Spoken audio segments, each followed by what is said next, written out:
que hemos visto de recién cinco. ¿Dónde está Jesús? ¿No estuvieron ustedes en la clase? Que Jesús hizo sus preguntas en WhatsApp y le dije que en la clase, que nos iba, ¿cómo se llama? Iba a resolver las preguntas.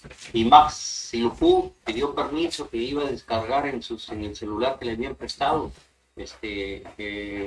¿cómo se llama? El Office para poder descargar de Word el examen, para poderlo rendir y que lo esperaba. Le di como media hora, estuve explicando todo lo que era el código Forza. Ahora, ¿qué? ¿Tienen todavía dudas? Si tienen dudas, hagan preguntas puntuales, pero de que ya les expliqué yo, ya les he explicado en demasía. Pero si tienen dudas, hagan las preguntas puntuales. No va a volver a decir lo mismo y al final eh, se quedan con lo mismo, ¿no es cierto? ¿Tienen alguna duda específica? Hagan la pregunta y yo se la resuelvo. A ver, ¿dónde está su compañero que dice que me quede ahí? ¿Felipe creo es? ¿O yo ahí? Yo, profesor. Sí, es que lo que pasa es que sí, ya me acordé, bueno, me hizo un recuerdo que sí habíamos visto esos puntos. Ujú. Incluso Ya. estábamos viendo el documento que usted nos había enviado acerca del código York, que inclusive ahí estaba, pero se quedó por ahí, nos dijo que leyeran. Claro, es que hay un trabajo, imagino que ya lo subieron ya. Recuerda que hay un trabajo respecto al código York. Pero bueno, eh, nosotros estábamos viendo justamente la estimación de los métodos de estimación de reservas. No estoy compartiendo pantalla, ¿no? Vamos a compartir No, pantalla. profesor. Vamos a compartir pantalla.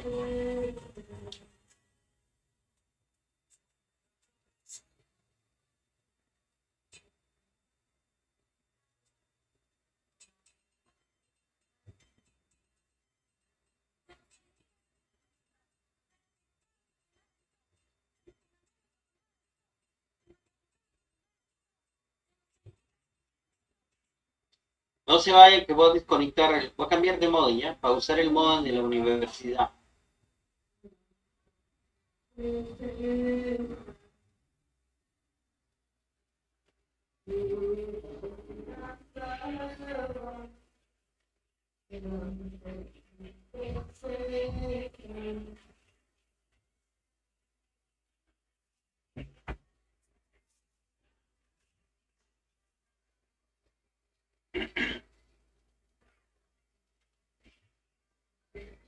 Ya, ¿me escuchan?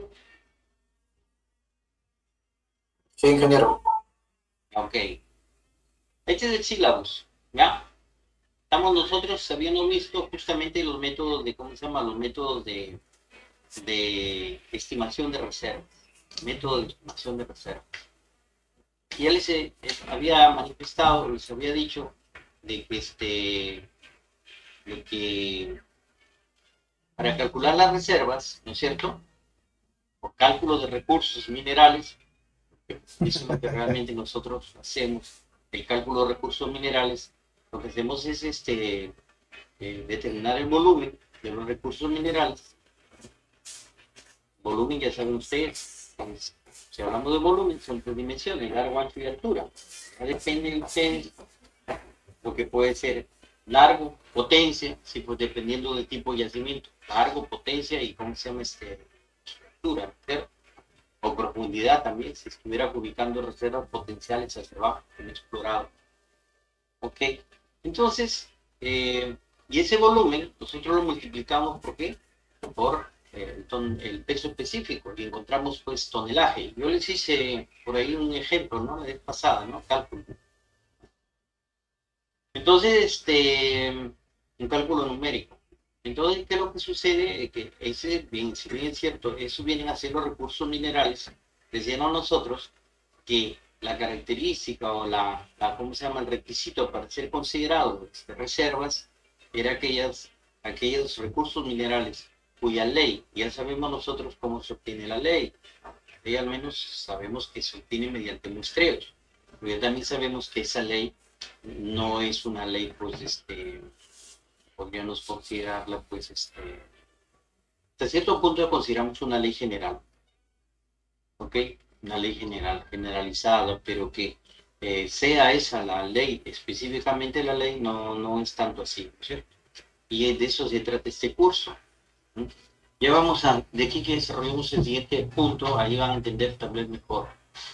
Entonces, ¿qué es lo que sucede? Lo que sucede es que si cumple el cutoff, ya ustedes saben cómo se calcula el cutoff, ¿no es cierto? El cutoff viene a ser la relación entre costos versus ingresos, ¿ok? Y se termina el cutoff. El cutoff, ya hemos dicho, es un indicador, un parámetro que nos sirve para podernos indicar a nosotros cuál es los recursos minerales que cumplen el cutoff, estos son capaces de darnos qué cosa, una rentabilidad. Por tanto, eso vendría a constituir las reservas, ¿cómo decir? ¿No? La reserva, haga la redundancia, aunque ya no se requiere usar, la literatura dice que solo debemos hablar de reservas, reservas minerales, pues que vendrían a ser en sí los recursos minerales, porque la ley es igual o está por encima del cartón. ¿Y eso qué implica? De que su explotación es económica.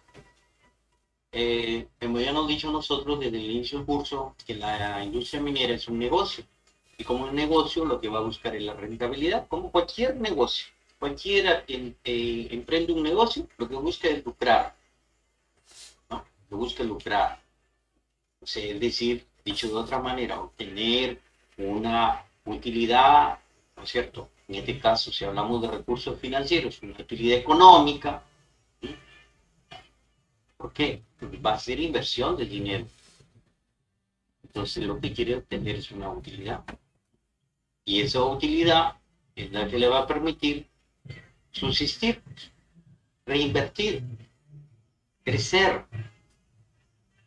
Esa es la finalidad de las utilidades y que buscan las empresas. Si yo tengo eh, utilidades, ese dinero, ¿no?, que lo obtengo del ejercicio del negocio, me va a permitir a mí pues seguir invirtiendo. Y cuando yo sigo invirtiendo, ¿qué es lo que estoy haciendo? Creciendo mi empresa, creciendo el nivel de inversión, generando trabajo, generando oportunidades, etcétera, etcétera. Ya ustedes conocen más el tema, porque es un tema pues que lo vivimos a diario, ¿cierto? Y bueno, ¿qué es lo que sucede? De que nosotros decimos que pues ahí es donde aquellos recursos minerales que cumplen los requisitos, el requisito del carbono, entonces estos son considerados reservas. Muy bien, pero ¿qué es lo que permite? Habíamos dicho también de acuerdo al código DORS, ¿cierto? ¿Qué es lo que nos permite a nosotros no modificar? Porque eso que les aclaré, su compañero por ahí decía, ¿cómo es que se modifican? O sea, ¿cómo es que siendo inferidos, los recursos minerales inferidos se convierten en medidos, se convierten en, ¿cómo se llama? Y los medidos se convierten en probables, ¿no es cierto? Y los medidos se convierten en, ¿cómo se llama el otro? Era el medidos indicados y los indicados se convierten en probables. Y no es que se modifica, sino que como lo habíamos dicho desde el comienzo, de que en las reservas o en los recursos minerales, lo que va, ¿cómo se llama?, a hacer que tiran otra característica, otra connotación a estos recursos minerales, es el nivel del conocimiento. Cuanto más tengamos mayores evidencias, mayor certeza del contenido de minerales que tiene un recurso mineral, eso va a permitir a nosotros pues tener mayor certeza, mayor conocimiento, poder afirmar que determinados recursos minerales cumplen la ley, en este caso la ley de corte mínima, ¿no?, que permite obtener una rentabilidad, entonces eso lo asumimos como reserva. Entonces, a mayor certeza, pues estamos dispuestos a qué cosa, a arriesgar también, ¿cierto? A arriesgar. Porque imagínense, alguien le dice, mire, señor, usted, ya, yo soy el inversionista, y invierto qué cosa en que me hagan exploraciones, pero me vienen con el cuento de las exploraciones. Sí, hemos determinado que hay oro, plata, cobre, sí, sí, pero la pregunta es que yo, María, ¿no? Bueno, ¿y eso me va a dejar utilidad? Vamos a ver qué me va a dejar utilidad. ¿Me va a permitir ganar dinero para poder emprender yo el negocio minero? O sea, el proyecto, desarrollar el proyecto, ejecutar el proyecto, ejecutar la inversión. ¿Ah? Hasta ese momento solo es qué cosa, solo es que la evidencia de que hay la existencia como decíamos nosotros desde el comienzo, recursos minerales, no es otra cosa que las concentraciones aleatorias sobre la corteza terrestre de qué, de sustancias, minerales, etcétera, etcétera. ¿Ok? Entonces, ese es ¿cómo se llama? La gran pregunta, ¿no es cierto? ¿Me va a dejar esto rentabilidad? Entonces, viene ahí la situación de, ¿cómo se llama? Del análisis, que realmente, y ahí pues tenemos dos tipos de estudios, lo que es los estudios de prefactibilidad y los estudios de factibilidad. Mediante los estudios de prefactibilidad, de factibilidad, nos va a permitir qué cosa profundizar, realizar estudios de mayor, ¿cómo se llama? A mayor detalle, ¿sí? Y que estos nos permitan a nosotros poder, ¿cómo se llama? Tomar en sí pues una decisión respecto a qué, a invertir o no invertir. Entonces, en esos proyectos, en esos estudios ya se va a definir, ¿sí?, la cantidad de minerales, qué minerales, leyes, cuál es el volumen de recursos minerales, cuál es el posible volumen de reservas, cuál es la utilidad, porque ahí inclusive vamos a tener que hacer estudios de economía para poder ver por los precios. Pero también entra a tallar ahí, en el código George, ¿cierto? Y que es la realidad, es que aparte de todo eso que yo les digo, sería netamente inherente desde el punto de vista geológico y minero, ¿cierto? Inclusive el metalúrgico, porque también el metalurgista tendrá que decir cuánto va a recuperar, qué método de explotación, por ejemplo, un minero, qué método de explotación se va a utilizar, cuáles serán los costos probables, ¿cierto? Y pues el metalurgista, qué es lo que va a obtener, ¿no? ¿Cuál sería el ratio, ¿cómo se llama? El ratio, de acuerdo a las características metalúrgicas del mineral que se hace acá por los testigos de los sondajes, a ver qué cosa, cuál es la rentabilidad, ¿cómo se llama? El nivel de recuperación, ratio de recuperación, ¿no? Metalúrgico, y todo eso se va a implicar. Pero eso es ingeniería, pero viene el otro aspecto. ¿El aspecto cuál es? El aspecto que decíamos nosotros, aquellos ¿cómo se llama? Factores que son externos, y también hay factores internos, que más que todo están, digamos, están expresados, ¿no?, en el contexto de qué, de las relaciones sociales, ¿no es cierto?, con las comunidades, lo que son los conflictos sociales, lo que es el ambiente, ¿no?, lo que son las políticas, ¿sí?, el Estado. Ya vean ustedes que, no sé si habrán escuchado las noticias, ya entra en vigencia la ley de tercerización. Ya entró, pero en vigencia hace 2 días, 3 días. Y están preocupados no los grandes empresarios, no los grandes empresarios, sino las pymes. Las pymes. Y las pymes que han dicho, ¿saben qué, señores? ¿No?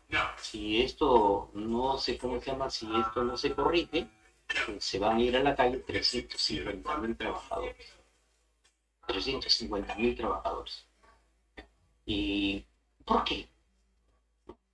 Porque vean, ¿qué es lo que sucede? Pues si lo que exige esta ley es que a los trabajadores, ¿no es cierto?, las empresas, en este caso, todo tipo de empresa, grande y pequeña, los asuman.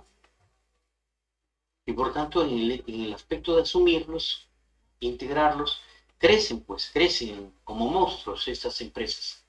Pero la pregunta es, ¿existe rentabilidad? O sea, las empresas son, al menos las pymes, son netamente rentables, grandes, tienen la rentabilidad suficiente como para poder agarrar y asumir costos, involucran, ¿cómo se llama? Beneficios sociales, y etcétera, como si fuesen empresas grandes. No. Entonces, ¿qué es lo que queda? Y que no les extrañe, que de repente ustedes van a caer en eso, van a tener que hacer eso. Y no porque, bueno, miren, ¿qué es lo que va a suceder? Ya lo dijeron los empresarios, ¿no? Ahora se va a ir a qué cosa, a la informalidad. Nada va a ser formal. De repente los contratan a ustedes, ¿no es cierto? Y dicen, mira, yo te contrato, pero te voy a contratar por 15 días. ¿Sí? En 15 días te liquido. Ya después de 2 meses te puedo volver a contratar. ¿Sí? Y ustedes dirán, no, pero ¿por qué? Que esto, que el otro, si te contratan, no, no puedo. ¿No? Porque si yo te contrato por un tiempo de 6 meses, entonces después te vas a volver, ¿qué cosa? Me hay una obligación de incorporarte como un trabajador, ¿qué cosa? Permanente. ¿No? ¿Ve? Y entonces, ¿qué es lo que sucede? Que no estoy en condiciones de asumir ese asunto. ¿Y qué pasa? Pues no. Ustedes van a decir, no, yo no trabajo. Sí, pero todo el mundo, esa va a ser ya lo dijeron, como digo, ya lo dijeron los empresarios. Entonces, toda la tónica, ¿cuál es? No, no te contrato 15 días, bueno, ¿qué irán a determinar ellos, no? 15 días, un mes, 2 meses y no más, chao. Llegan los 2 meses, por decir, poniendo que determinaran 2 meses, llegan los 2 meses, chao. Pero mire que yo necesito, yo tengo familia, que esto, chao. Pero mire que esto, lo otro, ¿no? Hay alumnos que les gusta reclamar, ¿no? Que mire que esto, que el otro, va todavía más prepotente, ¿no? ¿Cierto? Ah, no, ¿sabe qué? En 2 meses regresan, les dije a toda la mancha. Y a esos que son más reclamones, más prepotentes, no, a ese no. Cuando venga el próximo contrato, no los contrato. Les cerramos la puerta. Es la realidad, jóvenes, ¿no? Por si acaso no les estoy, ¿cómo se llama?, fastidiando ni nada, es la realidad. Pónganse ustedes que ustedes fuesen el empresario. Pónganse que ustedes fuesen el empresario. Díganme si las medidas que yo le estoy diciendo, ustedes no las aplicarían. ¿Mm? Al final, ¿quiénes son los perjudicados? Son los trabajadores. Las empresas no, son los trabajadores. ¿No? Y no es que, ¿cómo se llama? Que digamos que las empresas, como decir, eh, antes de esta ley que prohíbe la tercerización, o sea, esa ley que sacó este gobierno prohíbe la tercerización, pero no se puso a evaluar el otro tema, pues. ¿Cuál es el otro tema? No es que todos los empresarios o no es que todas las empresas están, ¿cómo se llama?, en posibilidad de tener a todo su personal, pues, legalmente, en planillas. No, no es eso, pues. Hay trabajos especializados, por ejemplo, en el campo de la minería. Yo te contrato para que me hagas un trabajo y chao. ¿Mm? Entonces hay empresas, estas contratas que se han formado, donde ellos captan ese tipo de profesionales o técnicos que tienen determinada especialización, desarrollan un trabajo, ¿no? Y bueno, los mantienen ahí porque existen las normas, las facilidades, ¿no? Cierta permeabilidad. Pero cuando ya ¿cómo se llama? Cuando ya ¿cómo se llama? Te ponen como quien dice, miren, dice, yo no sé, ayer escuchaba la noticia, dice que aquella empresa, ¿no es cierto?, que incumple esta norma, la norma de la tercerización, ¿no? Entonces la multa es de 240.000 soles, yo no, ¿cómo se llama? No está claro para mí en qué se basa. Miren, 240.000, divídalo entre la UIT, que está 4.600, pues son como más, son 50, pues 50 UIT. ¿Mm? ¿Quién va a estar dispuesto a asumir una multa de 50 UIT? Nadie, por favor, nadie. Casi $250.000. $250.000, esas pequeñas empresas, pues pueden hacer muchas cosas, generar trabajo. Bueno, ese es un factor externo, vean ustedes. Otro factor externo son los que aducen, pues, en el aspecto, ¿cómo se llama? El aspecto ¿cómo se llama? Aspecto del medio ambiente, ¿no es cierto? ¿No? Que los trabajadores, como quien dice, perdón, las poblaciones, las comunidades, ven que, bueno, sí, no voy a decir, y esto que quede claro con ustedes, yo no sé si ustedes llevarán cursos ¿cómo se llama? Cursos ¿cómo se llama? De, ¿Cómo se llama esto? Cursos de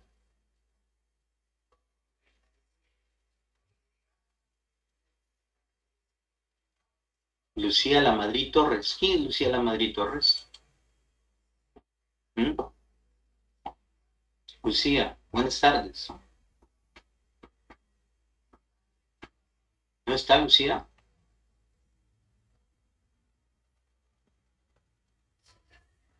Buenas tardes, ingeniero.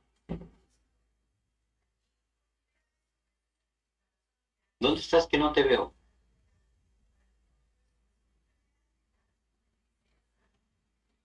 ¿Que recién te incorporas tú? ¿Mm? Ah, estás viajando. Sí, ingeniero, voy en la combi. Ya, ok, listo. Seguimos. Entonces, les decía, el código George considera, aparte de todo eso que vimos al comienzo, todos sus aspectos ingenieriles, que, como les decía, desde el punto de vista geológico, desde el punto de vista minero, desde el punto de vista metalurgista, pues ustedes saben, son tres, ¿no? Ramas que trabajamos directamente en la minería, desde el punto de vista de la economía, ¿no? Y otros, inclusive podríamos hablar desde el punto de vista de la seguridad, todo esa rama de la, ¿no? Y nos permite tener la certeza e inclusive determinar un cutoff, pero por el otro lado vean ustedes que tenemos los aspectos, como decir, estos aspectos o factores, les decía, externos, ¿no es cierto?, que están relacionados con el ambiente y con el aspecto social, que generan conflictos, incrementan los costos. Entonces si se incrementan los costos, vean ustedes que el cutoff es la relación entre costos versus ingresos. Si bajan los precios de los metales, se imaginarán ustedes, bajan los precios de los metales, los costos siguen siendo los mismos, entonces la ley sube a una regla, no más de tres, una regla o ¿cómo se llama? La división correspondiente, ¿no? ¿Eh? Vamos a hacerlo aquí para que ustedes lo vean. ¿Mm? Imagínense si voy a escribir una fórmula pi, ¿no es cierto? Si mis costos fuesen, ¿no? Si mis costos fuesen 20, ¿ya? Y mis ingresos fuesen 30, dividido entre 30. Miren ustedes, mi ley sería algo así como 0.66, ¿ah? ¿Ok? Una ley sería algo así como 0.66. No sé de qué, no estoy, o si quieren algo más real no, sino de repente les gusta verlo de otra manera, ¿no es cierto? Vamos ¿cómo se llama? A cambiarlo. Vamos a ponerlo así. ¿Eh? Inclusive yo podría hacerlo, vamos a suponer que fuese, ¿cómo se llama? Eh, ¿Cómo se llama? Este, porcentaje de cobre mejor, ya que salió así, ¿no? Ya, ley de cobre, porcentaje de cobre. Ahí está. Vamos a hacer 66, si era 0.7, era 0.7. 0.7, mejor ahí lo dejamos. 0.7. Pero vean ustedes que 20 son mis costos y 30 son mis ingresos.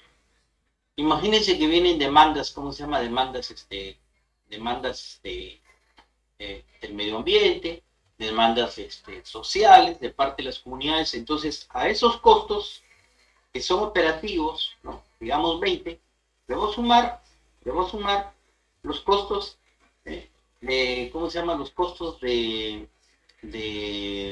¿cómo decir? De estas demandas, ¿no? De la población, del ambiente, etcétera, etcétera. Y vamos a suponer que fuese 5. ¿No? A ustedes, ¿qué pasa con mi 14? ¿Sube o baja? ¿Mm?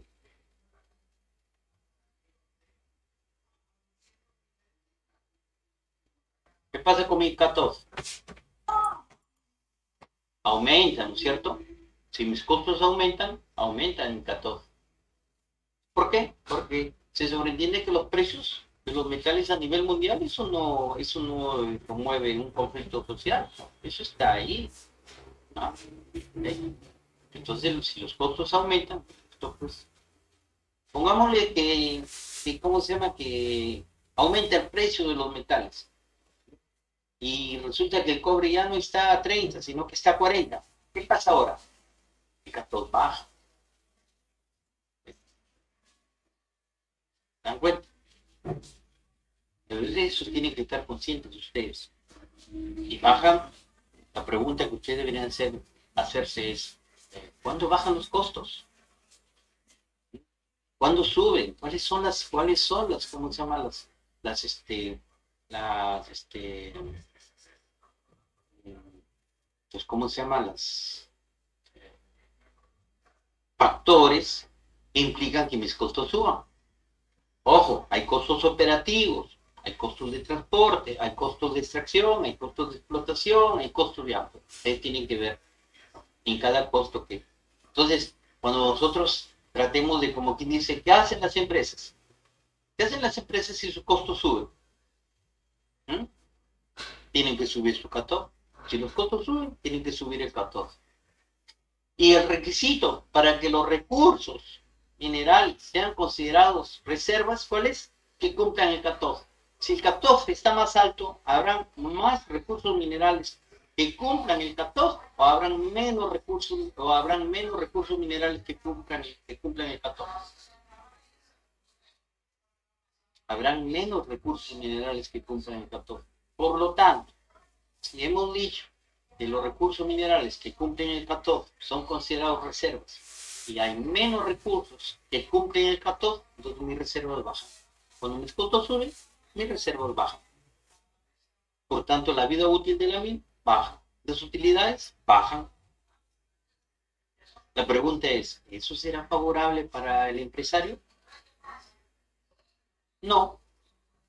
¿Y a quién perjudica? ¿Qué hace el empresario? El empresario tiene que seguir trabajando. El empresario tiene que seguir trabajando.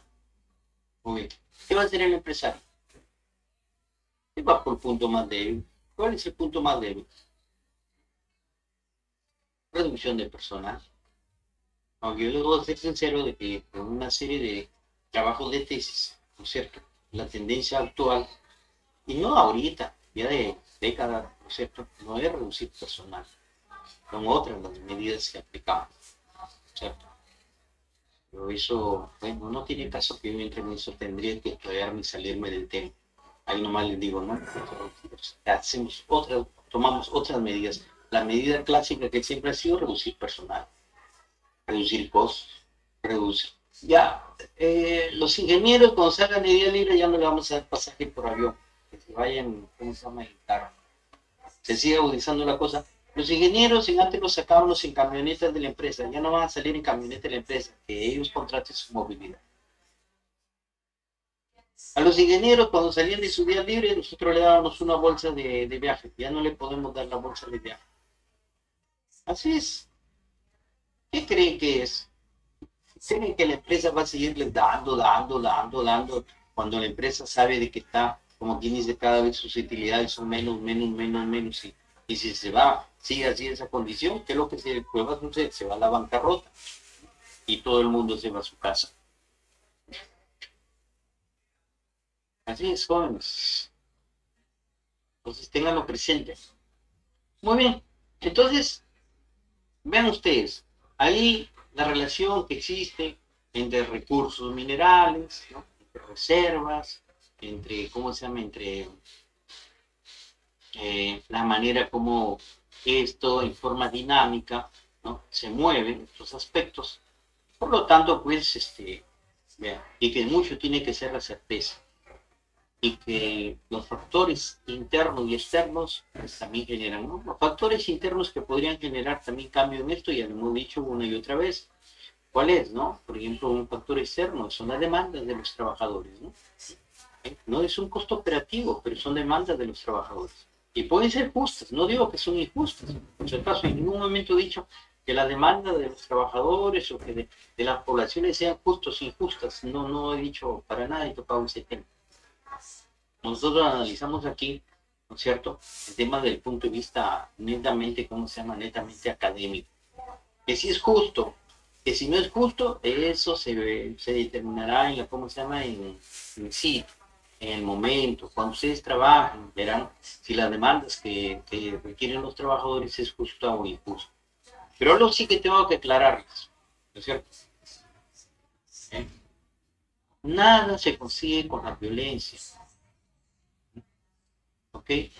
Nada se consigue con la violencia. O sea, si tus demandas son justas, reclámalas. pero no ejerciendo violencia.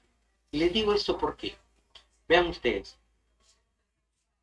eh, cuando se han dado esos conflictos en el sur que han quemado minas, campamentos mineros, ¿no?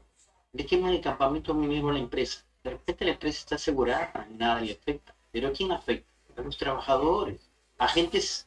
Si ustedes quieren hacer diferencia, como este gobierno ha venido a hacer diferencia entre ¿cómo se llama?, compatriotas, a decir que unos tienen dinero, que son ricos, que esto, bueno, ya les he dicho yo que el rico, pues, será por su trabajo. Ahora, ustedes saben que hay un rico que es ratero, ladrón, ya ese, pues, ese será el ratero, ladrón. Nosotros no podemos pensar que todos los que tienen dinero son gente que cosa que ha robado, ¿no? Eso sería, no sé qué tienen en la cabeza, ¿no? ¿Eh? ¿Ok? Entonces, ¿qué es lo que sucede? Ahí, por ejemplo, los comuneros salieron y quemaron. Y yo tengo ahí inclusive videos, que inclusive colgué en mi Facebook. Pero eh, yo he tenido que bloquear muchos alumnos de mi Facebook. Los he tenido que bloquear.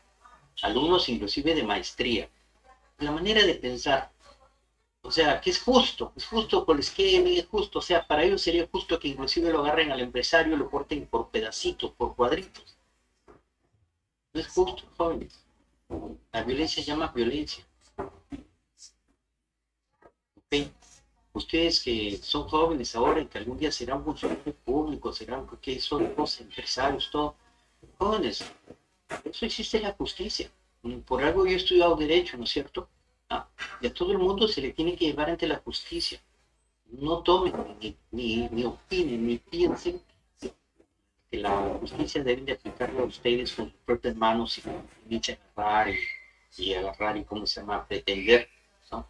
Y esos tipos de, ¿cómo se llama?, estos tipos de comentarios que inclusive les hago ver y encima chicos, ¿no? Tal vez ustedes recién comienzan conmigo, pero hay unos chicos que hacían unos comentarios respecto a lo que yo decía, y eran más que eh, son mineros, pues son mineros, inclusive agarraban, les daban la razón a los comuneros. Yo no digo que no las tengan, como les digo, yo no estoy hablando que si es justo o no es justo su pedido. Es la manera de ir a incendiar equipos, maquinarias, campamentos, ¿cómo se llama?, alterar el orden, ¿cierto?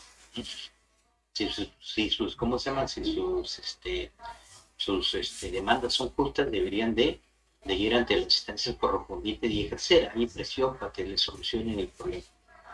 Y no crean que yo estoy parte del Estado, porque yo ya lo he dicho en varias oportunidades, que inclusive el Estado le corresponde, qué cosas, velar por el buen uso, por el cuidado del ambiente.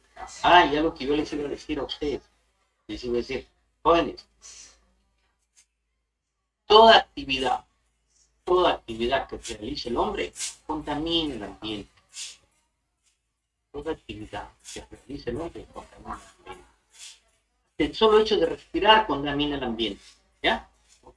Entonces yo les diría a ustedes, por ejemplo, a ver, imagínense, han puesto un impuesto, ¿no? A ver, en Colombia, cuando tú vas a un supermercado, te dicen, necesita talega, en Ecuador, en Colombia, dicen talega, ¿no? No dicen bolsa, no talega. Tú le dices, sí, muy bien, ¿cuántas talegas necesita? Y tú le dices, ¿cómo se llama? 2, 3, y te cobran un impuesto.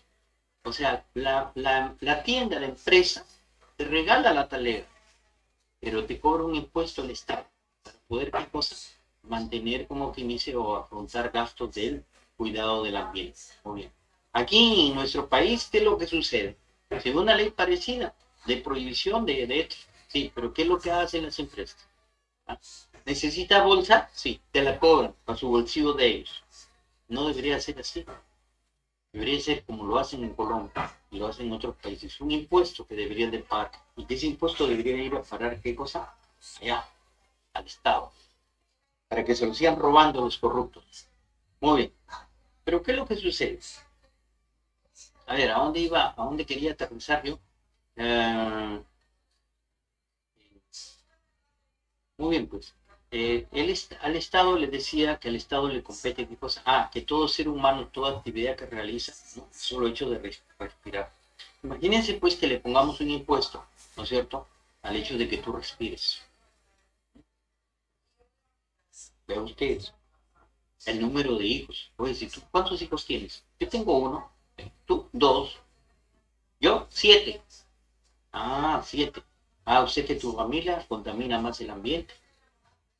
Sí, porque en cada exhalación botamos CO2 y CO2 es un gas de efecto invernadero y eso produce el calentamiento global y todo el problema de cómo se llama el calentamiento global.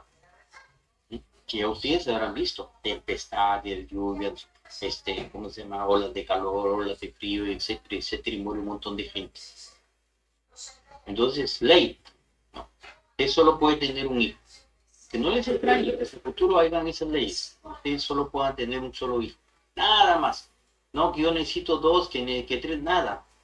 Ya el tiempo de los conejos ya se acabó. ¿No? Uno solo. Ya tú verás qué haces después. Vean ustedes. Entonces, toda actividad que realiza el ser humano contamina. El agricultor contamina. La señora que barre la calle, por ejemplo, en la parte rural, en la zona rural, ¿no es cierto? Barren su calle, recogen residuos, todo, y los queman. ¿Qué están haciendo? Generando CO2, calentamiento global, contaminando el ambiente. El agricultor que utiliza, ¿cómo se llama? Fertilizantes, contamina el ambiente. ¿Sí?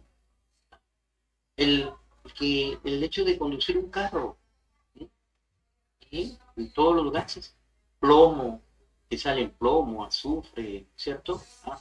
Y otras sustancias, ¿eh? Eh, ¿Cómo se llama? Volátiles, ¿eh? Aromáticas, que salen al momento que son expulsadas de los motores. ¿Qué es lo que sucede? ¿Qué es lo que hacen? Contaminando el ambiente. Entonces, aquí no hay nada que la minería contamina, ¿no? Todas las actividades antropológicas contaminan, unas más que otras. Entonces, ¿qué nos compete a nosotros? Realizar nuestras actividades, todas, ¿no? Porque yo no puedo quemar basura. ¿Por qué? Porque estoy contaminando el ambiente. Lo que tengo que hacer es agarrar, coger la basura, ¿no? Y que se lleve a la disposición final. La disposición final debería haber en la ciudad de Piura al menos un relleno sanitario donde se dispone ahí de la basura, ¿no? Y la materia pues se empieza a descomponer y eso no contamina. ¿Sí? Ah. Por eso que yo cuando voy en mi carro, ¿cierto? Toda la basura que se genera la junto en el carro. Hay otros que van tirando. No se comen un plátano, pum, tiran la cáscara a la... ¿cierto? Yo no, yo agarro. Ahí en mi carro a veces se acumula ya 3, 4, inclusive a veces uno utiliza papel higiénico, sacarse las manos, unarse la nariz, todito está ahí. Yo ya cuando llego a mi casa lo saco y lo llevo a la bolsa de la basura o al bote de la basura. Y, bueno, toda actividad contamina, jóvenes, toda actividad. Y hay contaminación, digamos que antropológica, o sea que la ejecutamos nosotros, y hay también contaminación natural, por si acaso. Bueno, ya les hablé de todos los aspectos, ¿no? Que puedan existir. Entonces vean todos estos aspectos como que es una balanza. Que en el campo de la minería, vean, ¿no? Si producen variaciones de costos o de ingresos, ¿no? Bueno, las fuerzas del mercado generan ¿qué cosa? Generan el precio de los metales, la oferta y la demanda. Ahí se maneja ¿no? Pero los otros aspectos, por muy ingenieros que seamos, que veamos los mejores aspectos. Si lo otro no se controla, si no existe, como quien dice, también un tope, ¿no? Entonces, ¿qué es lo que sucede? Las empresas quebrarían. Oye, pero a mí qué me interesa la empresa si no es mía. No, un momentito, pues. No es tuya. Pero el hecho que haya una empresa permite que trabaje Juan, Pedro, Miguel, esto, lo otro, y que puedan llevar qué cosa, recursos económicos a su casa. ¿Por qué? Para poder alimentar a su familia, para poder vestir, para poder brindar bienestar. ¿Mm? Entonces no mires a la empresa como un ogro, ¿no? Ni que es rico, porque es rico y quiere ser más. Mira, ya hizo otra empresa. No, no, es equivocado. Si ya hizo otra empresa, ¿no es cierto? Va a ver qué cosa, va a crear mano de obra para que otros de bajos recursos tengan un ingreso económico. Es jóvenes. Bueno, ahí lo dejamos. Vean ustedes toda la connotación que tiene el 14. Muy bien, seguimos. Estamos viendo el sílabo. Ya, pero ya ustedes saben que para calcular las reservas es volumen, ¿no es cierto? Volumen por peso. Es decir, calculamos qué cosa, recursos minerales. Y ya, si cumple el 14. Y vean que el 14 es muy sensible. Ojo, el 14 es muy sensible. Miren, con todos estos aspectos que les he dado, todos estos ejemplos, es muy sensible. Solución, ¿no es cierto? Deberíamos de qué cosa para que el 14, ¿no? ¿Cuándo? La pregunta que yo les haría a ustedes, sería bueno hacerles la pregunta. La pregunta que yo les haría a ustedes es, ¿cuándo, ¿no es cierto? ¿Cuándo es eh, es más sensible el 14? A ver, ¿quién me responde? Con todo esto que les he dicho, ¿cuándo es más sensible el 14? Uno, dos. ¿Qué harían ustedes para que el 14 podríamos hacerlo estable? ¿Mm? ¿De qué manera? Imagínense, ustedes son ingenieros geólogos. A ninguno de ustedes se le ocurrió, se le pasó por la cabeza de repente el día de mañana desempeñarse en una empresa en la que en esa empresa pueda trabajar, por ejemplo, en solución de conflictos sociales. Hay instituciones creadas por el Estado y eso es lo que sepan ustedes. Hay una institución creada por el Estado, ¿no es cierto? ¿Ah? En la que, digamos, ellos deberían de adelantarse, investigar, ver, ¿cierto? Solucionar los conflictos sociales antes de que estos detonen. Y eso se ha reclamado, ¿cómo se llama? Eso se ha reclamado con los últimos conflictos sociales que en el sur se han suscitado. Ah, entonces la pregunta es, a ver, ¿ustedes podrían trabajar ahí? Yo se los digo a ustedes podrían trabajar ahí. Ah, y vean, con esto que nosotros analizamos, yo diría, bueno, entonces ya ustedes tendrían que entender cuál es el papel de la empresa, cuál es el papel de la sociedad, qué favorece, o sea, qué es favorable, qué no es favorable, o sea, qué punto es factible, ¿no? ¿Cierto? Ahí se los dejo. A ver, Jesús, ¿qué dijo Jesús? A ver, Jesús, ¿qué opinas?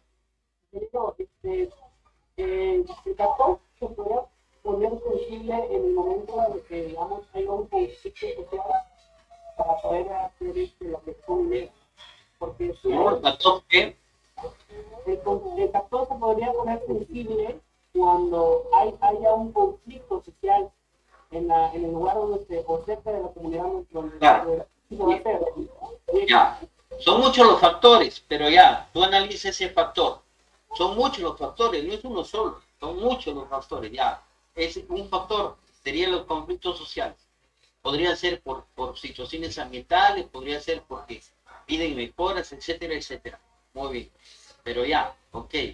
Sí, o sea, como es sensible, eso puede producir cualquier factor, cualquier cambio, ¿no? Que se produzca, ¿no? Y más aún, ¿no? Que si ese cambio es, ¿cómo se llama? De gran connotación. Por ejemplo, esto de que han prohibido, ¿cómo se llama? La tercerización. Es un cambio de gran connotación.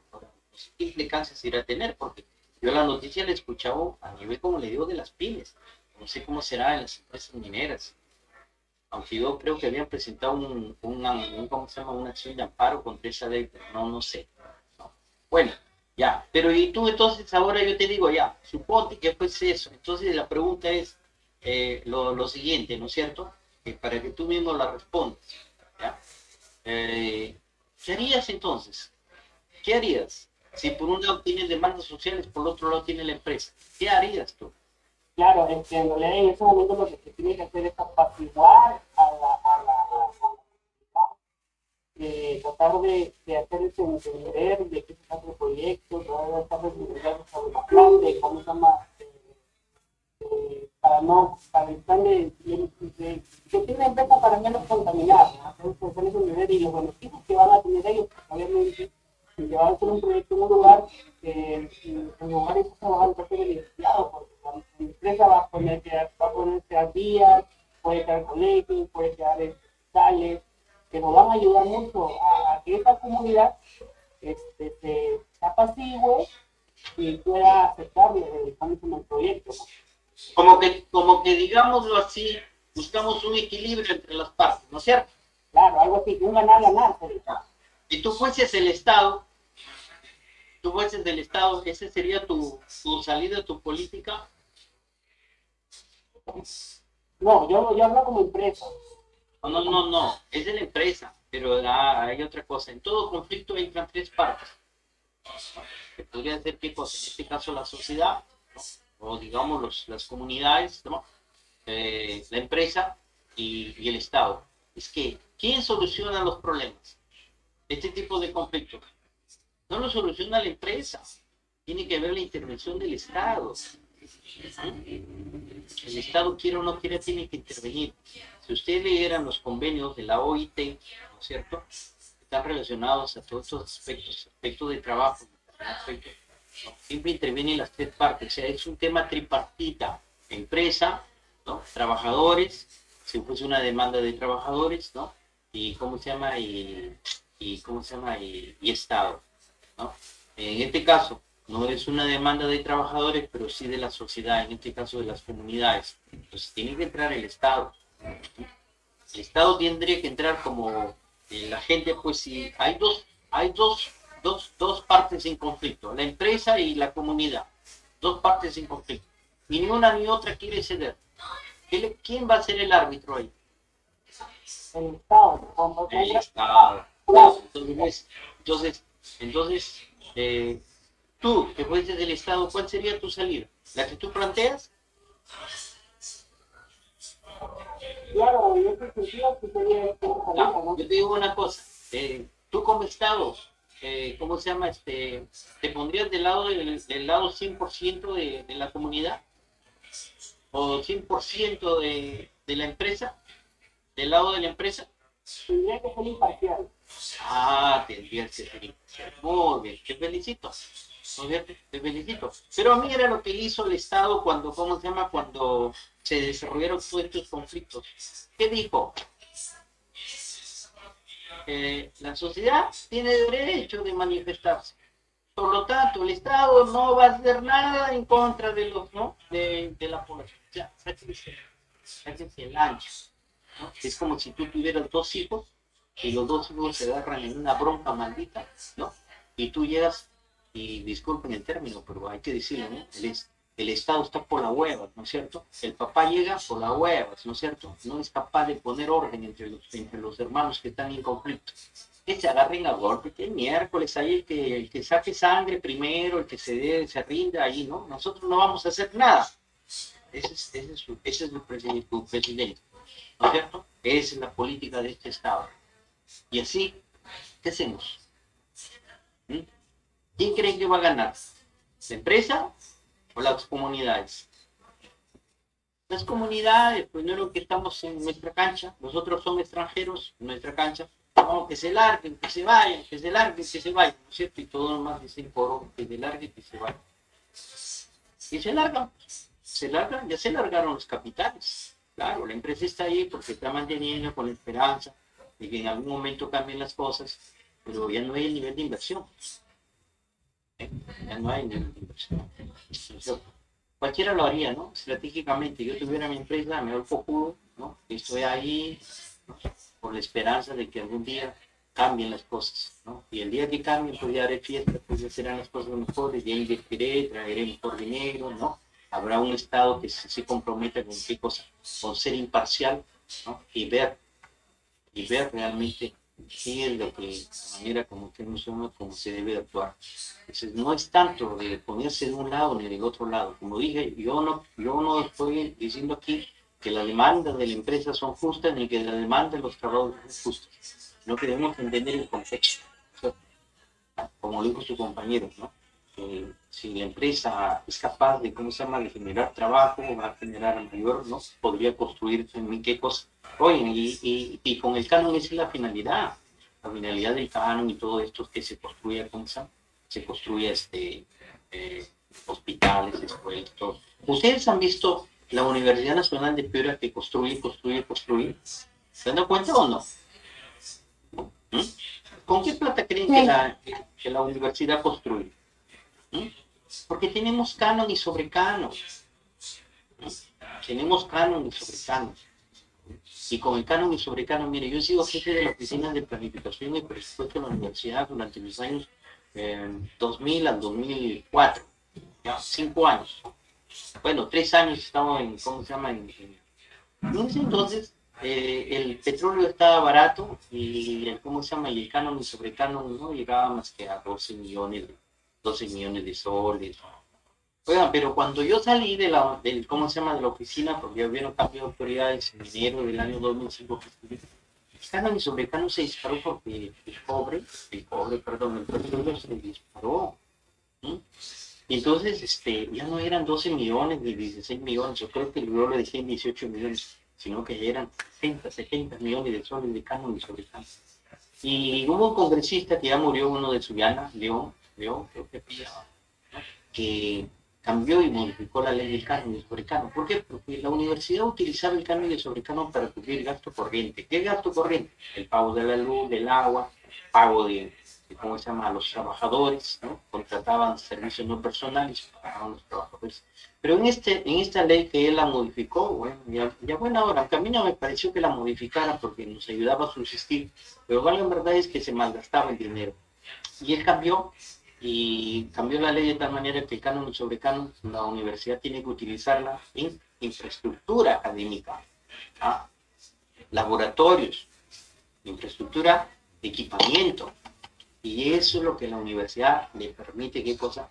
Crecer en infraestructura, en equipamiento, en construcción de bibliotecas. Claro que lo que le hace daño, pues, y eso sí, no le voy a decir, la corrupción que existe. Eso no es el tema. No estoy hablando aquí de delitos ni nada de eso, pero esa es la política.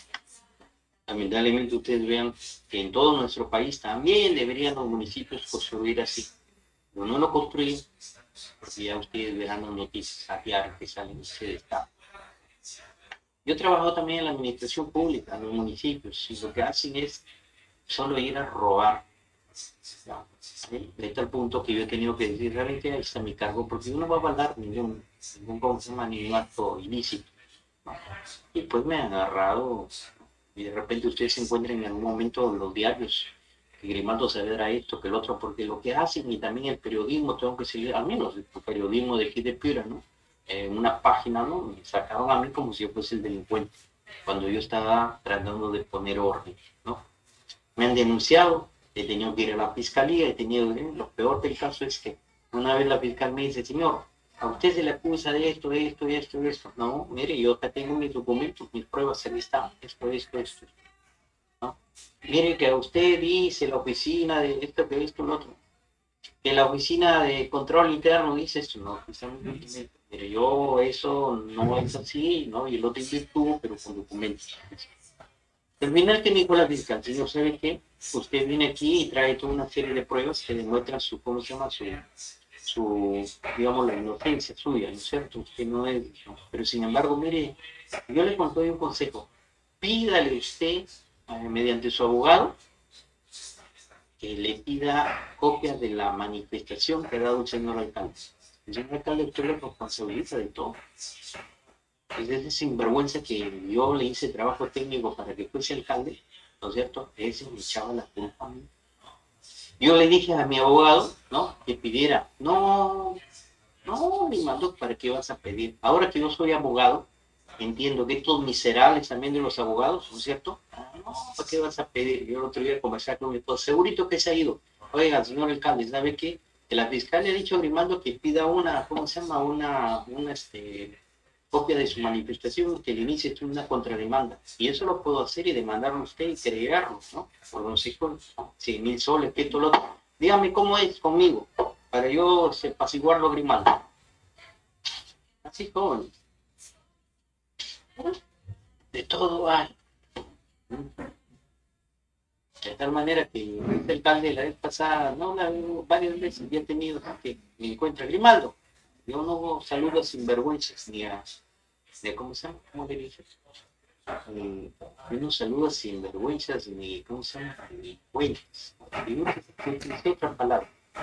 Es un delincuente, tú eres un delincuente. Ese es el dicho de frente. Muy bien, seguimos entonces ahora. Definición de geoestadística. Salvo que tenga alguna otra pregunta. No hay ninguna otra pregunta. Vamos.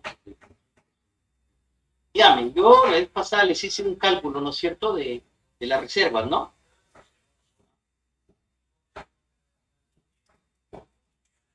Donde multiplicábamos largo por ancho, por altura, por profundidad, ¿se acuerdan?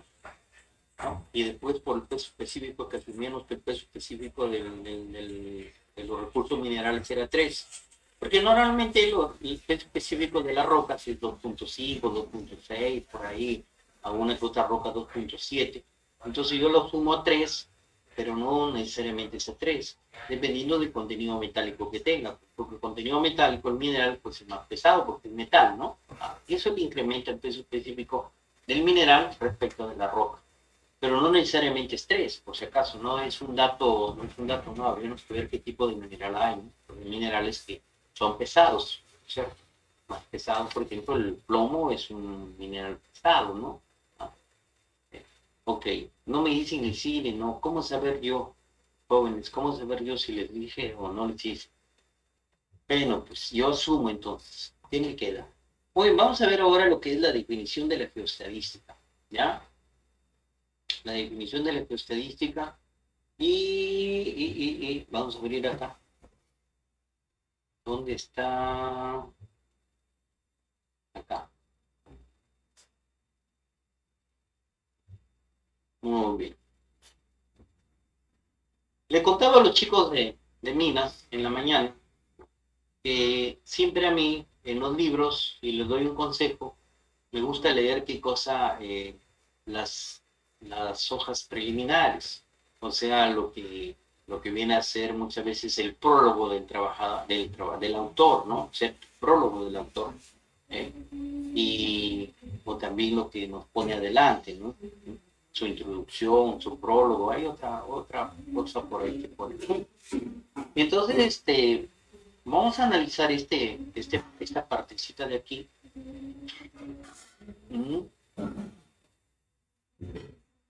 Tal vez ustedes no hacen eso, ¿no es cierto? Ustedes no leen el prólogo. Debemos entender que siempre el autor va a querer darnos ideas de una u otra manera de qué es lo que trata él de darnos a entender, qué es lo que trata el libro, ¿no? Qué es cuál es su idea de él, ¿no? Y hasta si es posible nos va a dar qué cosa, una orientación y tal vez una conclusión de su libro. Y eso nos va a permitir a nosotros tener una visión más abierta hacia la información que encontramos en el desarrollo de la obra. ¿Ok? Vean ustedes, dice algunas citas. Yo no sé si alguno de ustedes se le habrá leído esto. Me hubiera gustado que lo lean y lo entiendan. Vamos a ver si realmente lo entienden. Dice, se sabe que bajo la influencia de masas en la superficie de la Tierra, de los que no se trata todavía bien informado, ¿okay? El polo de la Tierra sufre pequeñas variaciones. ¿Okay? El polo de la Tierra. ¿Cuál es el polo de la Tierra? ¿No es qué cosa? Se sabe, hay un eje magnético, polo norte, polo sur, ¿cierto? Bueno, ese norte, ese eje magnético, cambia sí estarán enterados, ¿no? Después, si habrán leído, habrán visto algún video, cambia de posición. Entonces, ahí, también de posición, hay variación, ¿no? ¿Entre qué cosa? Como dice aquí, entre la influencia de masas. ¿Ok? Muy bien. Ocupémonos, por ejemplo, dice de la coordenada X. Su variación en el curso del tiempo está representada en las últimas decenas de años por la curva de la figura que se muestra ahí, ¿cierto? Esa curva. ¿Qué significa X entre paréntesis T?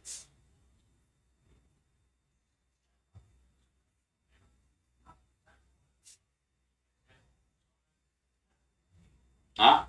¿Alguien sabe? Tiempo. No escucho.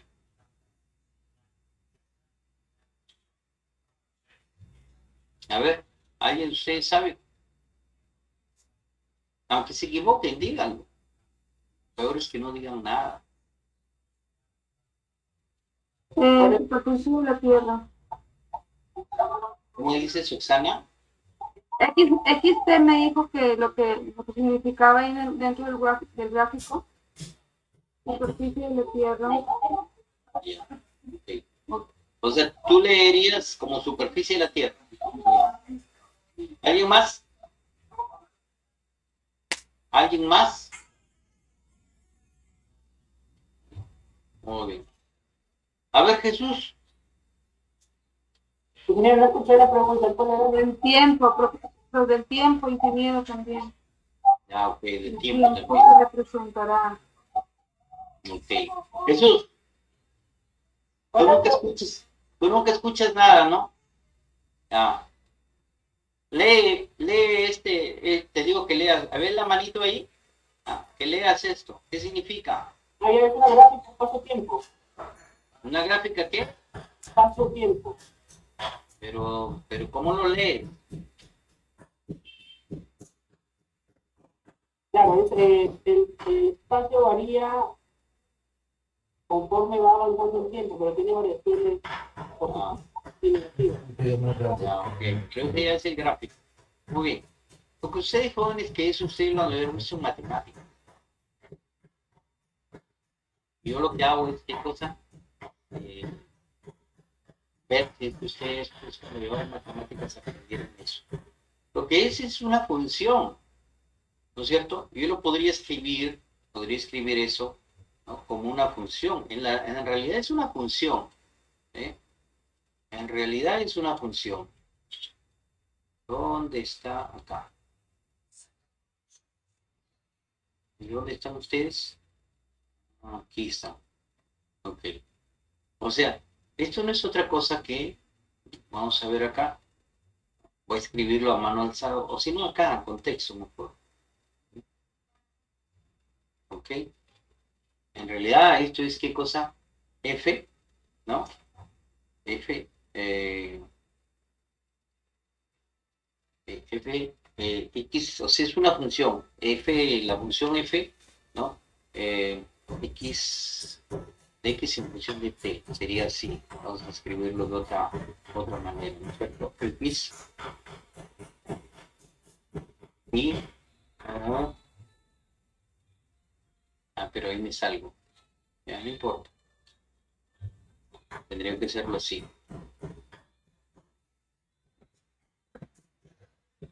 ¿cierto? Y aquí escribir qué cosa, t, ¿no es cierto? Eso es, todo lo que nos dice que x está en función de t. Dicho de otra manera, el valor de x cambia en función del tiempo. O podríamos escribirlo tal vez de otra manera. Sí, sí, ¿qué ustedes quieren? Voy a ponerlo x. No, pero conmigo x. Voy a poner x igual, ¿no es cierto? A f de t. F, paréntesis. Eso es.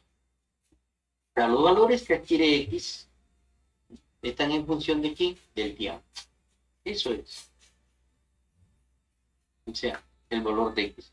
Y claro, los valores, como dice su compañero, pueden ser en esta gráfica, ¿no es cierto? Positivos o negativos. Porque bueno, eso es lo que se ha determinado. Esa gráfica roja lo que representa son qué cosa? Las variaciones que ha tenido qué cosa la coordenada x a lo largo de qué? Del tiempo. Y el tiempo está dado en decenas de años. En decenas de años. Cada 10 años ha variado. Cada 10 años, por decir, en un momento ha estado aquí, vamos a ponerlo, en un momento ha estado aquí, en esta, ¿cómo se llama? En un momento ha estado aquí, un momento inicial, aquí, en el siguiente, en la decena, o sea, después de 10 años, miren, ese mismo punto ha estado, ¿qué cosa? Acá. Esa coordenada X ha estado acá. Es lo que trato de decir, ¿no? Allá. 10 años más, acá. 10 años más, ya. ¿Cierto? Eso. Entonces vean ustedes de que esta gráfica representa eso. Entonces, ¿cuál es la coordenada de X en el tiempo? Muy bien. ¿Qué dice acá? Tiene irregularidades, o sea, el valor de X de la coordenada X tiene irregularidades suficientes para pensar en un fenómeno de fluctuaciones. Fluctúa el valor, es un fenómeno, ¿cierto? Sin embargo, a primera vista, toda cuestión de probabilidad está excluida de este problema, pues X de T es conocida a medida que las observaciones se verifican en el curso del tiempo. Entonces, aquí recuerdan ustedes que en el comienzo del curso nosotros ahora hablábamos de la probabilidad. Inclusive cuando hablábamos de los muestreos, hablábamos de la probabilidad y de la equiprobabilidad, ¿no? O sea, que haya equidad, ¿no? ¿Cierto? Bueno, si hablamos de probabilidad, aquí nos está diciendo que en este caso la probabilidad queda excluida. Recuerden que cuando nosotros hablábamos de fenómenos aleatorios, en estadística decíamos, si dentro de una urna introduzco dos esferas, una de color blanco y una de color rojo, ¿no? El experimento, ¿no es cierto?, aleatorio es, ¿no?, que en los primeros 10, ¿cómo se llama? Digamos, oportunidades en las que yo saque una esfera, ¿cuál será la probabilidad de que la esfera sea roja? Y esto con retorno de la esfera. O sea, yo saco una esfera y digo roja, experimento 1, y la retorno de nuevo lámpara. Lo mezclo, ¿no? Experimento 2, ¿no?, y sale una esfera blanca, y etc. Eso es lo que hacíamos. Muy bien, acá nos está diciendo a nosotros que aquí la probabilidad, en este gráfico, la probabilidad exacta no tiene lugar. ¿Por qué no tiene lugar? Porque se ha verificado. Es decir, ya son valores, ya son datos que han sido verificados. Y como han sido datos verificados, ya los tenemos debidamente, ¿cómo se llama? Debidamente, ¿se llama esto? ¿Ven? De manera certera, digámoslo así, de manera certera. Yo les quiero hacer una pregunta. La ley es que existe un yacimiento mineral, o en una estructura mineralizada, sea un enclavo, sea un yacimiento irregular. Nosotros tenemos la certeza de los valores de las leyes.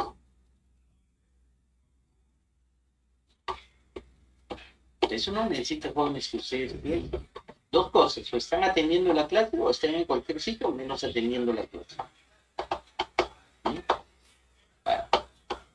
quedan ustedes. Después no me reclamen cuando vean sus notas.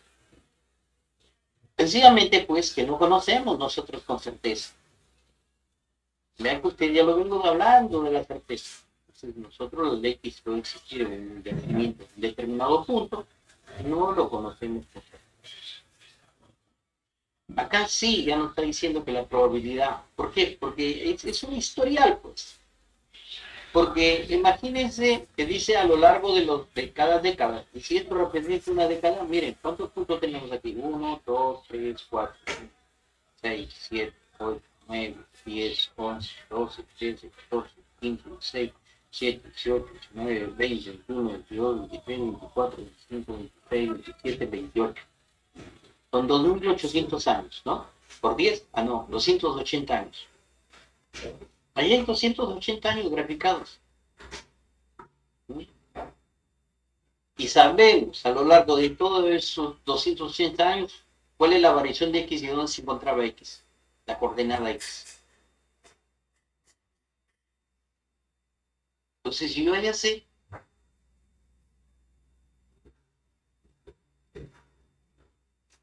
es el asunto.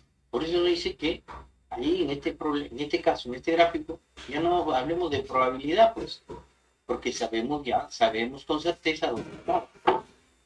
Porque es verificable. Muy bien.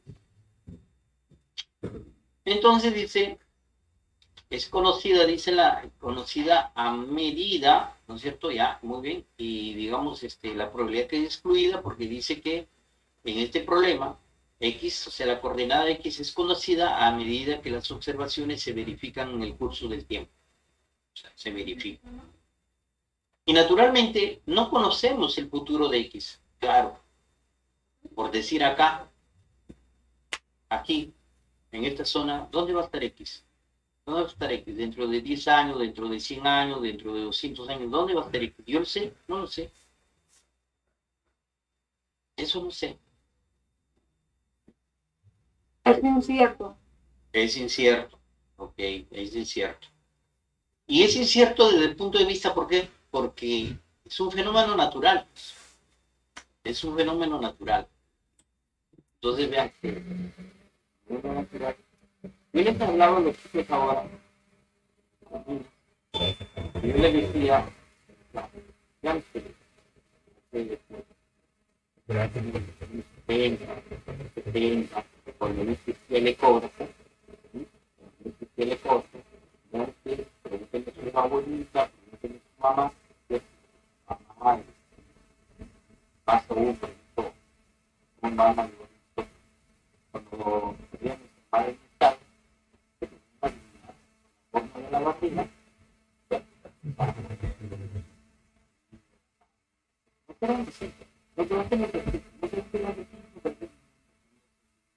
no, porque la forma de la vacuna, Alex, está duro, está suave,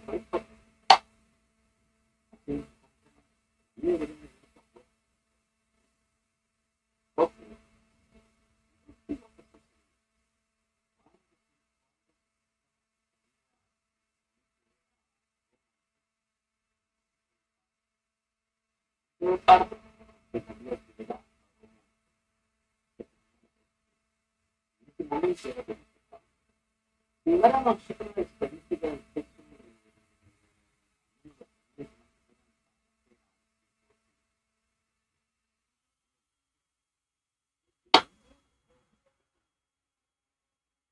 eso me interesa hablar respecto a que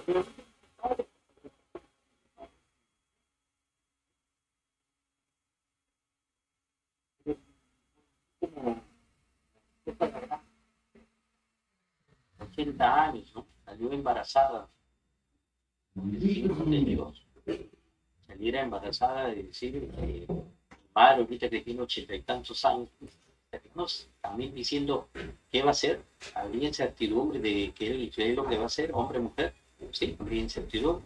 Aunque ahora, como les decía a los chicos, ahora ya pues con el ecógrafo,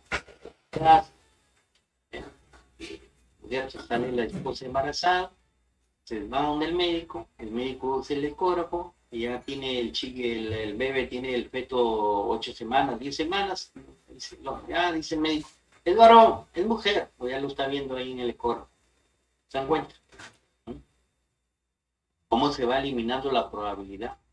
Aquí nos habla de la eliminación de la probabilidad porque es verificable, porque ya pasó hacia atrás la coordenada X. Hacia adelante dice no sabemos. Pero vean cómo la ciencia y la tecnología también, ¿no? La probabilidad, ¿no? La elimina, nos da certeza, los instrumentos. Bueno, ahí se los dejo para que vean ustedes que toda la ingeniería no es otra cosa que nuestra vida diaria, ¿no? Muy bien, seguimos. Seguimos. Entonces dice aquí que las observaciones se verifican en el curso del tiempo. Y naturalmente no conocemos el futuro de X, función de T. Pero esta función es única, puesto que no hay más que una sola Tierra en el universo. No obstante, nada nos impide imaginar la infinidad de sistemas macroscópicamente idénticos a la Tierra, ¿no? Y que no difieren unos de otros más que por las modificaciones de las masas superficiales, las cuales supondremos que están sometidas a ciertos mecanismos aleatorios. Esto nos lleva a considerar que la función observada, X, en función de t no es más que una realización posible. Es una función aleatoria, definida con base en una categoría de experimentos que no tienen otra existencia que la que podríamos llamar intelectual. Bueno, esta manera de operar no es lícita, más que en el caso de que tengamos razones para pensar que partiendo de las propiedades estadísticas de la función x en función de t definida en base a una determinación particular de x de t, y especialmente para x sub t, ¿qué diferencia hay entre x mayúscula de t y x minúscula t? ¿Quién me lo dice?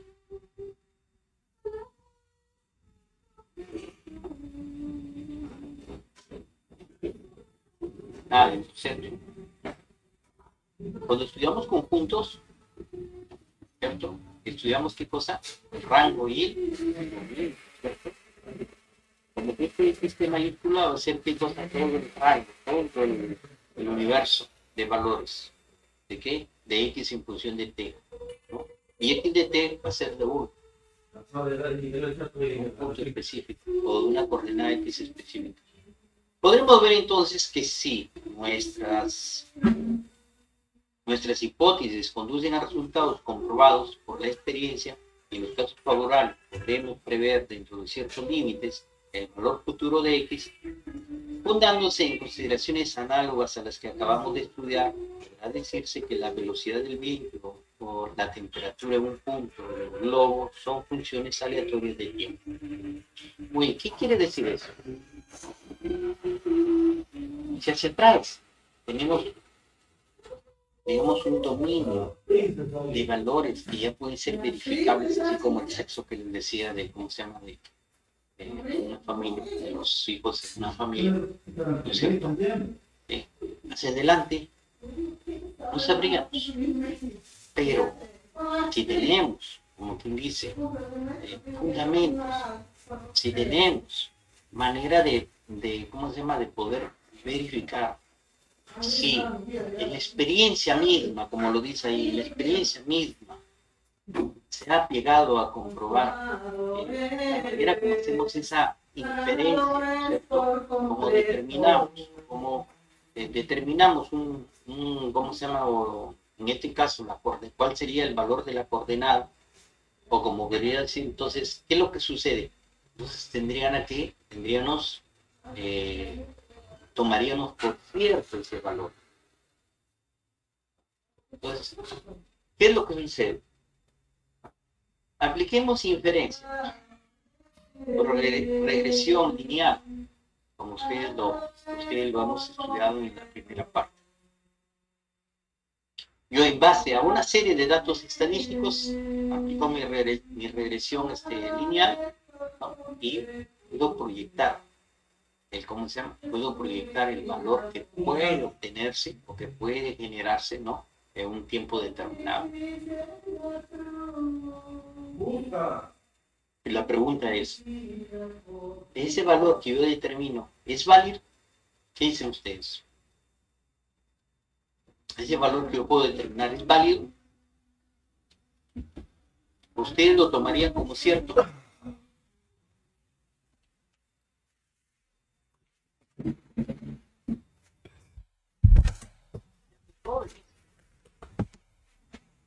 ¿Ustedes lo tomarían como cierto?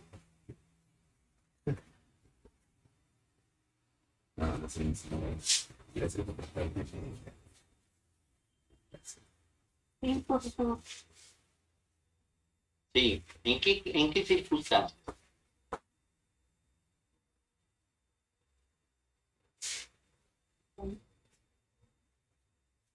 Porque no sé qué nos dicen. Dime. ¿Ah? Te escucho. Oigan, ¿no pueden prender sus cámaras? Yo voy a prender la mía. Ya ustedes me contagian.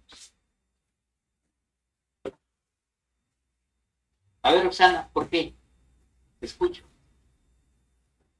Ingeniero, bueno, disculpen, en el tema de las variables decimalizadas, me hablan de si es cierto o no. Este, bueno, yo creo que sí por la asociación que tiene al fenómeno. Ya, ok. ¿Alguien que quiera opinar? Muy bien. Vean ustedes en el gráfico que nos presentaba de los valores de la coordenada, las variaciones de la coordenada, decía que si nosotros ya conocemos todos esos valores a lo largo, ya ven ustedes que les determiné 28 puntos y cada punto es determinado en cada década eran 280 años. Ahí no hay probabilidad, ya tenemos certeza sobre esos datos. La figura viene hacia adelante, ¿no es cierto? Hacia futuro. ¿Cuál será el valor de la coordenada de X hacia futuro? Lo que nos dice ahí el autor es lo siguiente. Nos dice que nosotros podemos, como quien dice, ¿no? Podemos, como quien dice, inferir ese valor. Inferir, ya saben, es proyectar, es en forma intuitiva poder determinar eso. En la estadística hablamos de inferencia, ¿no es cierto? ¿Ah? Inferencia, por eso hay una estadística inferencial, ¿no? Entonces nosotros proyectamos. Pero la pregunta que hace el autor dice, ¿no es cierto? ¿Hasta qué punto realmente ese valor que estamos infiriendo de X será como quien dice, le daremos peso, tendremos certeza? ¿Saben cuándo tendremos certeza? Cuando ese valor sea verificable. ¿Entienden? Cuando ese valor sea verificable. ¿Ok? Imagínense, le voy a poner un caso. Y no le voy a poner un caso ni con la enamorada ni con el enamorado, sino con su mascota. No sé, mejor vamos a ver una película. ¿Se acuerdan? Ustedes habrán visto una película que había ¿cómo se llama? Por allá por Europa, por allá ¿cómo se llama? Sí, Europa, ¿no es cierto? Es uno de esos países. Una película, bueno, basada en un hecho real, donde, ¿cómo se llama? No sé cómo se llama la película, pero lo voy a contar más o menos si de repente alguno de ustedes sabe el nombre. Eh, Hubo, ¿cómo se llama? Un profesor de una universidad que todos los días tomaba el tren, llegaba a la estación de tren, y una vez encontró un perrito, un cachorro, lo llevó, lo crió en su casa, pensando que lo iba, ¿cómo se llama?, a aparecer el dueño, y nunca apareció el dueño. Y cada vez que él, ¿cómo se llama?, él iba a tomar, ¿cómo se llama?, a la estación, el tren, el perrito lo seguía, y ahí estaba. Él inclusive le hizo su casa, le puso, ¿no? Y el perrito hizo hueco en la tierra y se escapaba por ese hueco y de todas maneras iba a verlo a la estación. Y ya después, ya el perrito, ya también, ya el profesor se cansó, le hizo costumbre de que el perrito, él salía a la estación, tenía que irse a otro lugar, donde quedaba la escuela, y el perrito iba y estaba ahí. ¿Y qué hacía el perrito? Lo esperaba. ¿Cómo? ¿Básico? Sí, debe ser en una película, ¿no? Que inclusive le han hecho un monumento ahí en esa ciudad a ese perrito, ¿no es cierto? Y entonces el perrito iba y lo esperaba. Y cuando llegaba el profesor, pues ya se alegraba el perrito muy raro, se lo llevaba a su casa y listo. Así. Pero ¿qué es lo que sucede? Que en una de esas que el profesor se va, le dio, ¿cómo se llama?, un infarto. Murió el profesor. Y el perrito estaba esperando al profesor. Como nunca regresó el profesor, entonces creo que es el perro esperándolo ahí, esperaba ahí. Pero en esos países pues hay nieve, nieve, o sea, nieva pues nieve, cae nieve, ¿no es cierto? Y pues el perrito estaba ahí pasando frío, no comía y tanta cosa, ¿no? Entonces le llamaron a la esposa y le dijeron para que lo llevara. Se lo llevó, pero el perro se escapaba y de todas maneras ahí estaba esperando que regresara su dueño. Pero nunca iba a regresar porque ya había fallecido. Hasta que El perrito pues, ya no pudo más, porque ustedes saben que esas sociedades se ocupan mucho de los animales, lo llevaban, ¿cómo se llama? Como que lo reanimaban, ¿no? Lo fortalecían de nuevo, y el perrito de nuevo regresaba a la estación ahí en un lugar donde siempre lo esperaba, ¿cómo se llama? ¿Cómo se llama? Al profesor. Y llegó el momento en que él murió, pues murió el animalito. Y cuando murió el animalito, pues refleja ahí como que se encuentra con el alma del profesor, ¿cierto? En memoria a eso, a ese perrito, por ser fiel a su dueño, pues ahí frente a la estación construyeron un monumento, ¿no? Con la imagen de ese perrito, hicieron una escultura a ese perrito, ¿no? Ese es el sentido de la película. Muy bien, vamos a eso, vamos a lo siguiente. Para relacionar lo que dice acá. Muy bien. Nosotros sabemos, en base a la película, ¿no? Que todos los días el profesor tenía al menos, bueno, de lunes a sábado, digamos, ir a su trabajo y tenía que tomar la estación, tenía que tomar el tren en la estación de tren. ¿Sí? Y entonces, en un día normal, si nosotros analizáramos los días anteriores y nos preguntáramos dónde estaba ¿cómo se llama? ¿Dónde estaba el perrito? Cuando el profesor salía a trabajar, lo seguía el profesor. ¿Y dónde se iba? Ahí en la estación. ¿Dónde está el perrito? Si yo te preguntara ahorita, ¿dónde está el perrito? Ahí en la estación esperando a su dueño, al profesor. Oh, ya murió el profesor, vean ustedes. Ya no hablamos de tiempo pasado y hacia futuro. Ese futuro, digamos, uno de los protagonistas, actores, la esposa, de cómo se llama. Y yo te preguntara, ¿no? ¿Dónde está el perrito? ¿Dónde está el perro? Lo está esperando allá a su dueño. Tú me dirías, ¿cómo se llama? Está porque esto fue hasta, vean, venían los medios de televisión de diferentes sitios porque el perrito era, ¿cómo se llama? Estaba ahí. Entonces, si tú llegabas a la casa de la dueña del perro, porque ya no estaba el dueño, y le preguntabas por el perro, tú intuías que dónde estaba. Tú inferías dónde estaba. ¿Dónde estaba? Está en la estación. Segurito que ahí está porque lo está esperando a su dueño, o sea, al esposo de la señora. Muy bien. ¿Lo podemos verificar? ¿Sí o no? ¿Cómo lo verificamos? Pues sí, jóvenes, use su materia gris. ¿Cómo lo podemos verificar?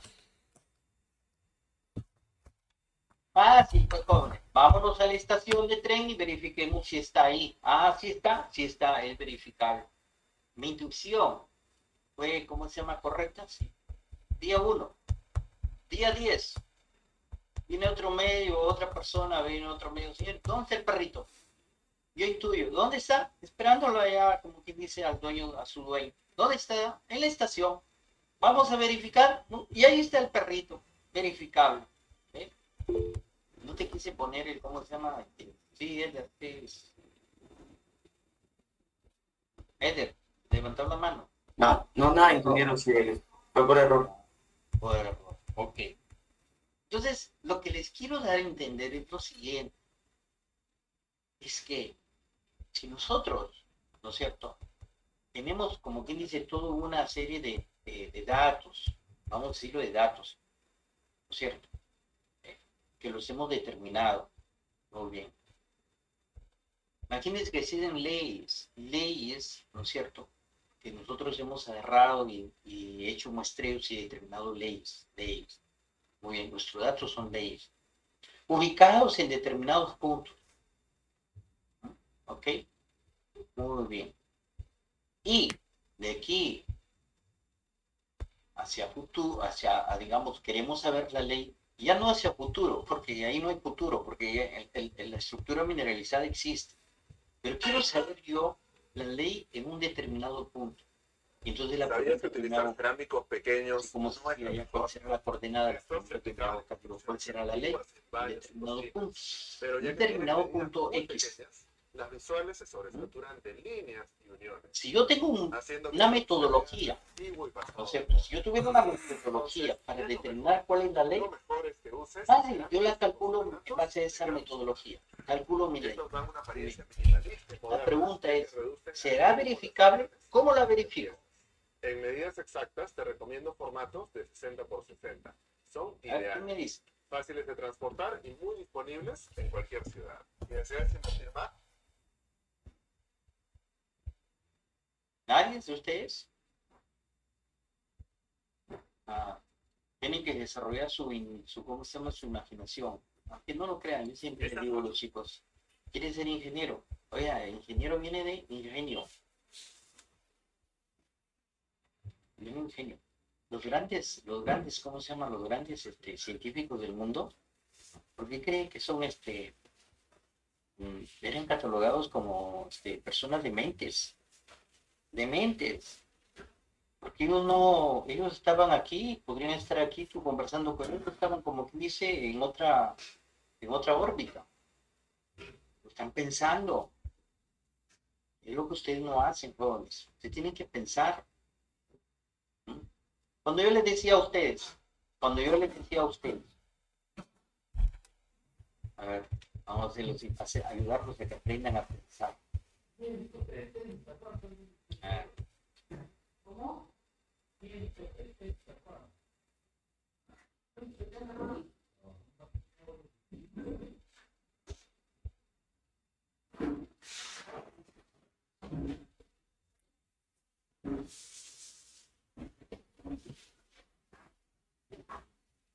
Voy a escribir aquí, después se borra, pero esto va a ser más rápido. Cuando yo les decía que esta era la estación de tren, y aquí estaba, por decir, a ver, ¿podría dibujar un perrito yo? No sé, bueno, ya si ustedes pueden dibujar un perro mejor, ya, ¿no? Ya ustedes lo hacen, ya. Ok, yo voy a hacer ahí algo que simule un animalito por ahí, ¿ya? Ok, ya, listo. Creo que a este animalito le falta la pata ahí, ya, acabó, ahí está. ¿No? Está esperando que llegue el tren. Vamos a ponerle un ojito, si no, no se ve una oreja. Listo. Ok. Cuando yo les decía que a la casa ¿cómo se llama? La casa del propietario que ya había fallecido, pues estaba su esposa, le decía, ¿dónde está el perrito? Que querían tomarle fotos del perrito. ¿Qué decía la esposa? ¿Dónde estaba? En la estación. En la estación. Y yo les dije, ¿cómo se verifica? ¿Cómo se verifica? Y entonces a la estación, ¿no es cierto? A verificar si realmente es el perrito, ¿no? Oh, sorpresa, ¿no? Ahí está el perrito. Y todas las veces que se le buscaba en la casa, se dirigían hacia la estación y ahí estaba el perrito. Verificaban que ahí estaba el perrito. Okay. Entonces, la pregunta ¿es válida la inferencia que se hacía? ¿Es válida? ¿Sí o no? Sí. Sí, ok, es válido. Muy bien. Yo les digo una cosa. Imagínense que yo utilizo una metodología, ¿ya? Yo tengo aquí un cuerpo irregular, que tiene, ¿cómo se llama? Minerales, ¿ya? Que tiene roca y también minerales. Voy a poner por acá, ¿cómo se llama? Minerales, ¿no? Ponerle por aquí. Estos, ese mineral no muy bien. Ok. ¿Ya? Entonces, yo les digo a ustedes,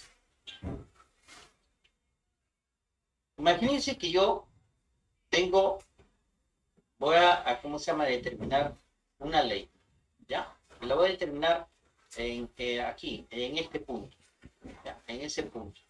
Entonces, como ustedes han visto, la ley se dice Z, ¿no es cierto? ¿Z de qué? Vamos a hacerlo acá.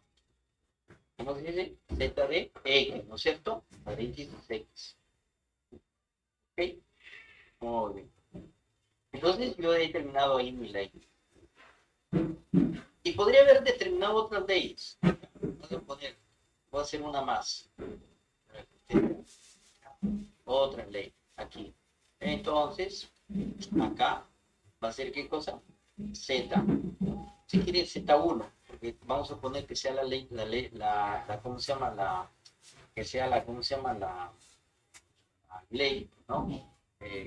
Z1, porque ya es un punto 1, ¿no? ¿Cómo se llama? ¿Por qué? Porque yo aquí tengo la manera de ingresar in situ y calcular la ley. Muy bien. Pero la pregunta es, ¿qué pasa si yo quiero determinar la ley en este punto? Vamos a poner aquí, en ese punto. Determinar la ley en ese punto. Yo les decía a ustedes, como estas leyes ya las determiné, ¿son verificables? ¿Sí o no? Estas leyes ya las determiné, ¿son verificables? Sí. Sí, ingeniero. Entonces, ¿existe probabilidad o existe certeza en esas leyes? Existe certeza, ok. Pero ahora me interesa a mí calcular el área, calcular qué cosa, ¿no? En esta zona. Pero no tengo acceso a esta zona. No tengo acceso. ¿Ok? No hay ninguna galería, no hay ninguna chimenea, no hay ninguna labor. Entonces yo he diseñado un método, una metodología para poder calcular, ¿ya? Para poder calcular qué cosa, la ley en ese punto. Y aplico mi metodología. Y entonces, como yo aplico mi metodología, yo agarro y aquí le digo, muy bien, la ley en ese punto, vamos a poner que sea un Z3, vamos a ponerle, ¿no? Es tal. ¿Ok? La pregunta que yo les hacía a ustedes, ¿cómo verifico que esa ley es, ¿cómo se llama? O dicho de otra manera, ¿es verificable esa ley? ¿Cómo verifico yo que mi método, la ley que he determinado el método, esa ley es válida? Porque acá es válido. Cuando dice, el perrito está allá en la estación, vamos a ver, ahí está, ¿no? En otra oportunidad, el perrito está en la estación, vamos a ver, ahí está. Okay. Pero acá, ¿cómo verifico yo? ¿Cómo puedo aseverar que realmente la ley Z3, ¿no? En esa área, ¿no? Es válida? ¿Cómo la verifico? ¿Cómo la verifico? Tengo que validarla. ¿Cómo la valido? ¿Mm? ¿A ninguno se le prende el poquito cómo la valido? Muy bien. Les voy a decir cómo la valido. Facilito, pues. Entonces, como este es del área X, muy bien, sabe que este ingeniero, me va a hacer usted aquí una galería, ¿ya? De manera que vamos a llegar, ¿qué cosa? A ese punto. Muy bien. Yo he hecho una galería. ¿Mm? ¿Por qué? No porque quiero, sino que es parte de la operación. Vamos a borrarlo porque no sé. ¿No? Es parte de la operación. Yo voy a tener que hacer aquí un socavón, una galería. Muy bien. Cuando yo llego aquí al socavón a la galería, voy a calcular una serie de leyes aquí. ¿Mm? Una serie de leyes aquí. ¿Ok? Cada 2 metros, qué sé yo, no sé. Pero es una galería. ¿Ok? Y estoy en ese punto. ¿Cómo verifico que es válida, cómo se llama? Lo que yo había inferido, esa ley Z3, con la ley que realmente hay en esa zona. ¿Cómo la verifico? Tampoco se le prende poquito. Pues a un mismo, ¿no es cierto? A un mismo estreo determino mi ley y después voy a comparar, ¿no es cierto? Después te voy a comparar. Vamos a decir, la ley, vamos a ponerla ahora así, ¿no? Vamos a ponerle a ver Z y le voy a poner I minúscula, in situ, o si no me acuerdo así, in situ, ¿no? ¿Cierto? Z in situ, o sea, en el lugar, ¿no? Que esto es igual a ¿qué? Z3. Z3, ¿no? X. He verificado que la ley in situ es igual a la ley que yo había inferido, ¿sí o no?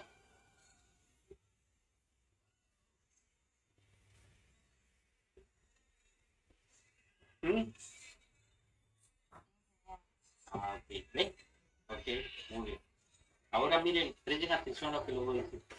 Si yo hiciera esto, de inferir una ley, otra ley, otra ley, otra ley, 10, 15, 20, millones de veces, ¿no?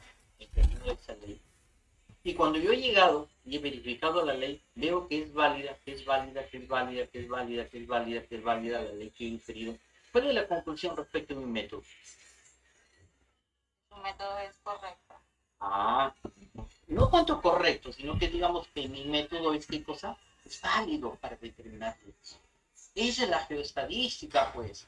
Es una metodología que nos ayuda a inferir bajo ciertos criterios y fundamentos, qué cosa, ¿no es cierto? Inferir leyes en lugares en los que no podemos tener accesibilidad, en los lugares que no podemos llegar. Y ustedes ya han visto cuando nosotros hemos hablado a lo largo de todos los museos y que inclusive para la clase anterior les decía, muy bien, ¿saben qué? Nosotros podemos mostrar una cara, podemos mostrar dos caras, podemos mostrar tres caras, pero qué hay de cómo se llama debajo del mineral que está debajo de un mineral acumulado? ¿Qué hay, digamos, dentro de cómo se llama de un bloque de mineral? Yo lo que voy a hacer es mostrar las caras. Lo que hay del mineral que está en medio del bloque. ¿Se acuerdan que les decía todo eso? Entonces la pregunta que yo les digo es, si mi método es válido, ¿no es cierto? Entonces, ¿por qué es válido? Le puedo dar, si mi método es válido, puedo entonces asumirlo como que este método me va a permitir a mí calcular qué cosa, leyes, inferir leyes, ¿sí o no? Parece que alguien, miren, yo aquí no se mueve nada. ¿Alguien que está pidiendo la palabra? Escucho que suena ahí. Sí, sí, ingeniero. Sí, ingeniero, José Ordóñez habla. Ya, dime. respecto al tema que está hablando, ya pues está diciendo que ya pues eh, esa operación se hace válida cuando ya se valida, ¿no? Se puede calcular realmente la ley. Ahora, mi duda está en que ese método solamente serviría para ese yacimiento, porque, o sea, tampoco se puede considerar en sí universal, ya sea pues para el mineral en común, no digamos que sea oro, pero si hay otro yacimiento en otra zona, ese mismo método no funcionaría, o Sí funciona, sería funciona. universal. Lógico. Lo que pasa que lo que sucede es que yo siempre les he dicho a ustedes, ¿no? Que, así bueno, cuando yo en mecánica de rocas, yo justamente estoy manifestando que este método es válido, ¿lo pierden? O sea, la geoestadística es válida. Porque no solo es cuestión de cálculo, ya, que nosotros hacemos un cálculo, sino que se basa y se fundamenta en criterios, o sea, tiene fundamentos, tiene criterios. ¿Y cuáles son esos fundamentos, esos criterios? Justamente criterios geológicos, criterios mineralógicos. Entonces, si tú te vas a otro yacimiento, tú tendrás que tener conocimiento, por ejemplo, las fallas, pulsamientos, ¿cómo se llama? Potencias, ¿ah? La misma experiencia. Por eso que yo les digo, por eso que ustedes deben entender por qué a un ingeniero de minas o un ingeniero geólogo que tiene sus años ya de trabajando, le pagan más que a un cachimbo, o alguien que recién comienza, o alguien que tiene 5 años, o el otro tiene 15 años trabajando y tú tienes 5, porque a él le pagan más. La experiencia, pues, es lo que se valora. ¿Entienden? ¿No? Entonces sí, va a haber una serie de, ¿cómo se llama? Una serie de diferencias. ¿Ah? Pero justamente es, ¿cómo se llama? La visión del ingeniero que tiene que conjugar toda una serie de factores geológicos, mineralógicos, litológicos. Recuerden que yo les he hablado a ustedes de los controles, ¿cómo se llama? En su oportunidad les he hablado de la existencia de controles, inclusive, ¿cómo se llama? Estructurales, controles mineralógicos, controles litológicos, controles metalúrgicos, ¿cierto? Recuerdan cuando les hablaba inclusive del oro eléctrico, ¿recuerdan? Todo eso. Y eso, me imagino que en otros cursos desarrollan ustedes esos temas con mucha más, ¿cómo se llama? Mucho más detalle. Yo soy minero, psicólogo, pero bueno, a mí me he tenido, cuando he sido estudiante, me ha formado un geólogo, bueno, no está de más mencionar su nombre, ya debe fallecer, ingeniero Carlos Enzano Zúñiga, un viejito que venía de San Marcos, a dictarnos clases a nosotros. Y bueno, toda esta formación y conocimiento que yo tengo de la geología es porque, bueno, eso nos ha enseñado geología, petrología, ¿no? Geología estructural, ¿cierto? Una serie y nos acaba el campo. Ok, entonces, bueno, he sido mi profesor. Yo tengo que ser la universidad docente porque, bueno, pues mi conocimiento, ¿no? El conocimiento que yo tengo es gracias a su esmero de él, ¿no? Y que nos enseñaba cada 15 días, llegaba a Captura a dictarnos clases, y nos dictaba clases por decir jueves, viernes, sábado, domingo, ¿no? Y desde la mañana hasta la noche, 8, 10 de la noche dictando clases. Ahí, ¿cómo se llama? En la universidad. Recuerdo que íbamos allá por donde está en la avenida Arau de Piura. Han visto que hay una iglesia de mormones, ahí antes de vivir San José. Ahí había una casa de adobe, no sé de quién pertenecía esa casa, una vieja de adobe. Y esa la alquilaba la universidad. Y ahí adentro, nos enseñaba dentro de esas paredes frías ahí, ¿no es cierto? Es ahí este viejito. Domingo, imagínense, domingo, 7 de la noche escuchando clases, 8 de la noche ya. Nos sacaba también al campo, mucho. Bueno, ¿alguna otra pregunta? Porque miren, de aquí que presiona y un botón acá, desaparece todo. Háganle un escrito si quieren. El carrito está, no sé si estará bien metido, más parece rata, ¿no? Parece rata. Y más parece rata. Vamos a ponerle acá.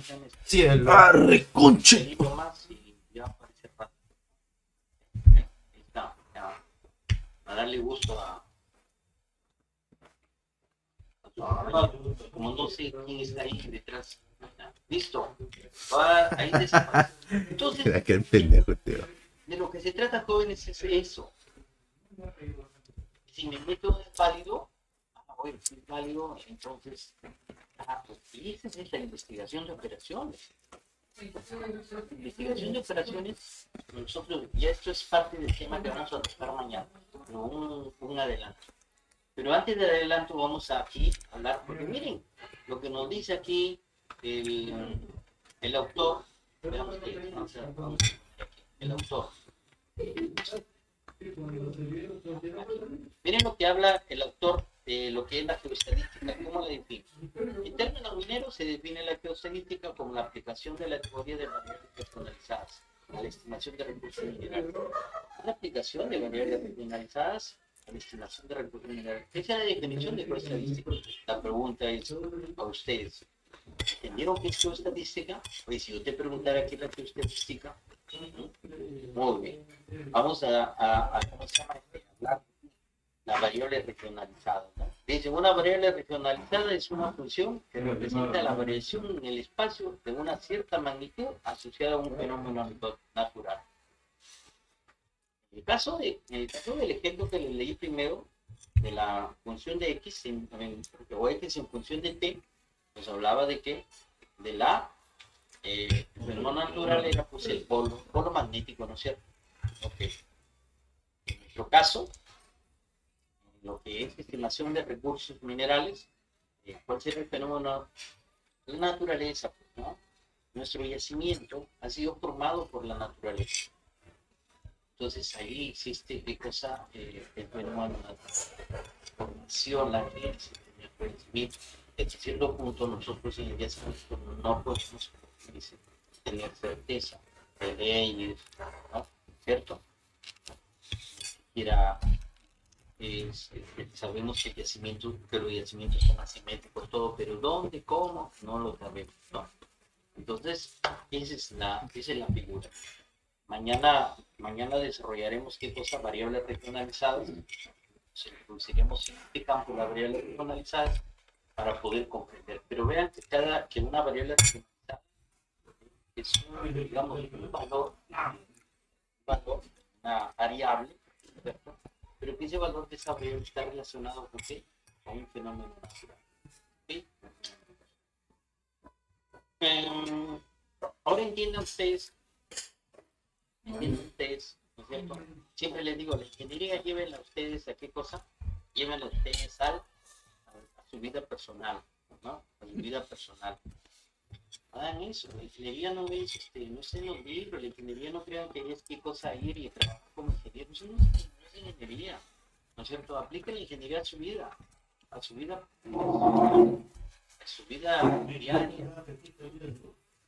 Ok, imagínense, a ver, hay muchos casos que podríamos nosotros hablar aquí sobre la certeza, la probabilidad y la validez de cómo se llama de un método, ¿no es cierto?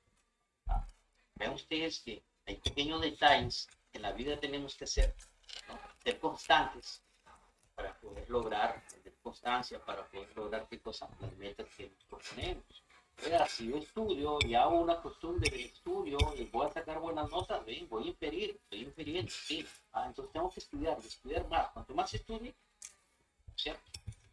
Vean, de repente muchos de ustedes están ya casados, ¿no es cierto? O otros están, tienen su enamorada, su enamorado, ¿no es cierto? Y de repente la pregunta que yo les hago, y le dicen al enamorado, bueno, si es que la quieren de verdad, ¿no? Al enamorado, ¿no? O a la esposa, ¿no? Te quiero, te amo. O a sus padres. ¿Alguna vez se han atrevido a decirle a sus padres, papá, yo te amo, te quiero, los están abrazados? ¿Sus padres los abrazan a ustedes? Vean, pues, validen los métodos y que cambie su vida. Porque vean ustedes que cuando los métodos los podemos validar, ¿no? Y cuando podemos, como quien dice, a cierto punto, vean que todo esto está basado en qué cosa, queremos eliminar la probabilidad, como por ahí muchos, ¿cómo se llaman antes? Ahora ya no se ven antes, ¿no? Se cogía una florcita de esas chabelitas, ¿no? O de esos tréboles, ¿no? ¿Cierto? ¿Me quiere o no me quiere? Como que la florcita te va a decir si te quiere o no te quiere. Manos a la obra, ¿no es cierto? No, ¿me quieres o no me quieres? Entonces dice, amor, ¿me quieres? Que se ponen a pensarlo. Entonces, ahí lo dejo. Bye, bye, chao. Hasta luego. Hasta luego. Mañana vemos variables regionalizadas. Ok, ingeniero. Hasta luego. Para el ingeniero. Ingeniero. Hasta luego.